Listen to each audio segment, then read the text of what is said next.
Анх надтай гэрлэхдээ эхнэр маань тийм ч сургууль сурна, ийм ч ажил хийн гэдэл нийгмийн жигтэйх мэдвэтэй хүн байж билээ. Удалгүй бид хүүхэдтэй боллоо. Хүү маань 4 нас хүрэх үед дахиад жирэмсэн болсноо эхнэр маань надад хэлсэн юм. Мэдээж би дуртай байлгүй яах вэ? Ингээд 2 хөөхөн хүүтэй болсон юм. Баг хүүгээ гаравтай болох үед нь эхнэр маань үглэж эхэллээ шүү. Дахиад л өнөөх сургууль сурмаар байна, ажил хиймээр байна гэх яриагаар ярьж эхэлвэ. Биш дотроо дургүй чи гаднаа дэмжиж үе мэд царайлан за тэгээд яваач тий суралда ажил хий. Хэн бэ гэсэн бэ? Гэж хэлээд өглөө ажилдаа гараад яваад өгөхөд эхнэр маань өдөржин элдв зар харан тэмдэглэсэн байдалтай оройг угтдаг байв. Тэгэхэд нь би болж байна. Гэхдээ хэн тэгээд хүүхдүүдэд цэцэрлэгтэн хүргэж өгч оройд авч байх юм бэ? Хоолундаа яах юм? Ажил гэдэг хүүхдүүд чинь салгардаж хоцрох үе дээ. Өөрөө л мэд гэж хэлчихэд яваад өгдөг байв. Маргааш өглөөнөө эхнэр дуугүй л байна. Энэ мэт өдөр хоног өнгөрсөөр.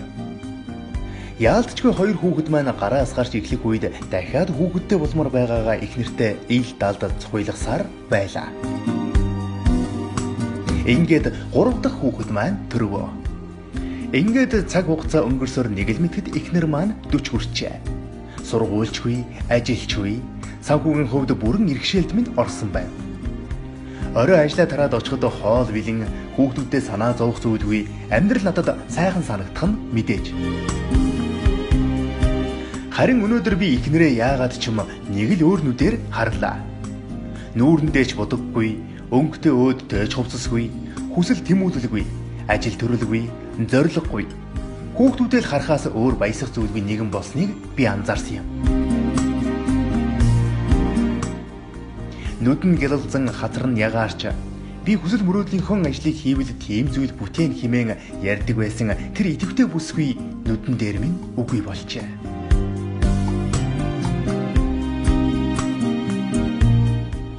Арван жилийн өмнөх ба дараах 2 өөр хүн мэд санагдана.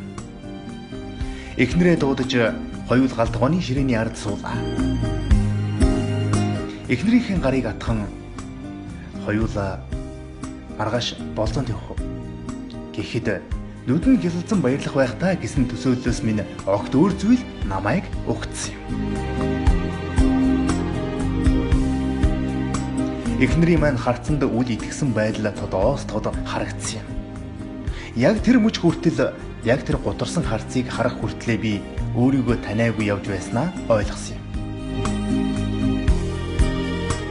Маргааш нь би амлсан ёсороо эхнэрээ болзоонд өрж оройчин түүнийхээ ярихыг сонссон юм.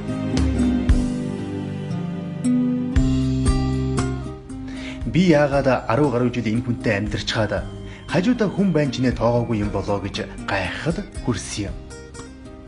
Би тэр хүртэл өөрийгөө хүчирхийлэгч байснаа ойлгосон. Хүчирхийлэгч гэхээр цогц зоддог хүн л гэж бодож явсан минь алдаа байсан юм билээ. Эхнэрийг эдийн засгийн байдлаар хавчин боож, нийгмийн харилцаанд орох боломжуудыг зөвхөн өөрийнхөө тавдахын төлөө үгүй хийж, хүсэл мөрөөдлийнхэн далавчийг огтчин хайж, зориг тэмүүллийг нухчин дарсан аюултай хүчирхийлэгч байснаа мэдсэн юм. Тиймээс залуучуудаа эхнэрээ юу хиймээр байна? Юу сурмаар байна?